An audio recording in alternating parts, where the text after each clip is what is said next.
Hands down Pixar's most divisive franchise, there's no denying that opinions vary wildly when it comes to the tales of Lightning McQueen and his best friend Mater.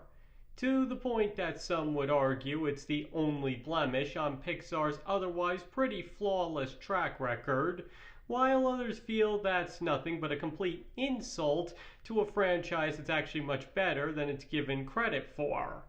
As I just said, when it comes to the Cars movies, opinions tend to be all over the place. But rather than looking at the merits of the franchise on the whole, today I would like to quickly go over all three Cars movies and look at how good each one is individually. And there will be spoilers for all three movies ahead, so in case you haven't seen one of them yet and don't want anything ruined, you should come back to this video another day. And please note that while I'll be trying to stay objective with this video, I might inject my own personal opinion every once in a while. So in case you're looking for something more fact-based, this might not be the video for you. And finally, I'll only be looking at the three Cars movies in this video.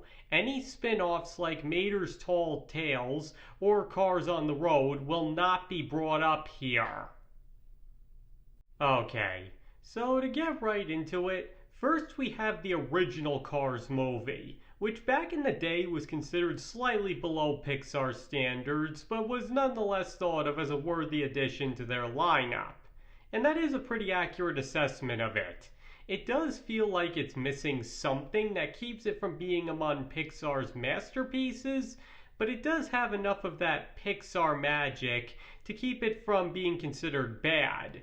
Because in the end, the story of a race car obsessed with winning, learning that sometimes it pays to slow down and actually enjoy life is still a pretty compelling story. Especially because the ending decides to do something slightly different by not having Lightning win and instead forfeit the race to pay respect to a fellow racer. And by choosing to lose, Lightning manages to win a lot more than he ever could have thought. Again, it is a pretty good ending. But the biggest problem with the movie might just be the concept itself of the talking cars. Because one almost can't help but ask themselves that if the story was exactly the same but with humans instead, would it have been more effective? And I'd have to say probably, but once again, even with its premise arguably working against the story, it still manages to keep it all together pretty well in the end. And then we get to Cars 2, where opinions are much more divided. Everything from Mater becoming the main character to the spy plot to the simple fact that there wasn't much demand for a sequel to the original Cars, there are many reasons audiences didn't exactly gravitate towards this unorthodox sequel. But that being said, I'd say this is one movie where how much any given person likes it depends entirely on the viewer and what they're expecting from it. Because as I made clear in a separate video I did on this movie, which you can find a link in the description to, I really don't think it's as bad as many make it out to be, especially as a kids movie. Again, I don't think it's perfect by any means, I just think the hate it's gotten is a little undeserved. But regardless of that, the point is that many didn't like it for its different and less stellar writing, leading it to be considered by most to be among Pixar's worst movies. And finally, there's Cars 3, which many felt was an apology by Pixar for Cars 2 by both making the story a little darker and by making it a more traditional sequel to the original Cars movie, focusing on Lightning McQueen going through a midlife crisis. Now, while it was generally considered a step up from Cars 2, and does have its moments, don't get me wrong, especially when it comes to honoring Doc, it almost feels like it's trying too hard not to be Cars 2, and as a result feels a little confused. As if it doesn't know exactly what it wants to be, other than the opposite of Cars 2, and thus excels best at being everything Cars 2 isn't.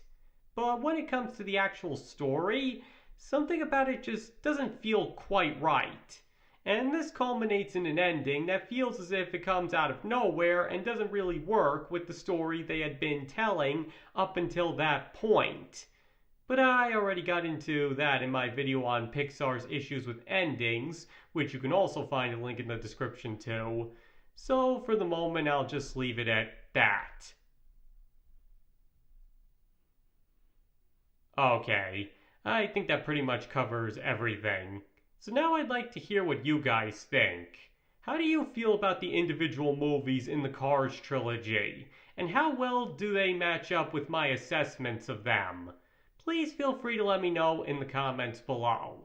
And remember, this was just a quick look at all three movies. And if you disagree with the conclusions I came to regarding them, that's absolutely fine. And if you'd like me to do a follow-up video in which I go into this topic in more detail, please feel free to let me know about that as well. And finally, thank you all for watching. It is all really appreciated, and I hope to see you all next time.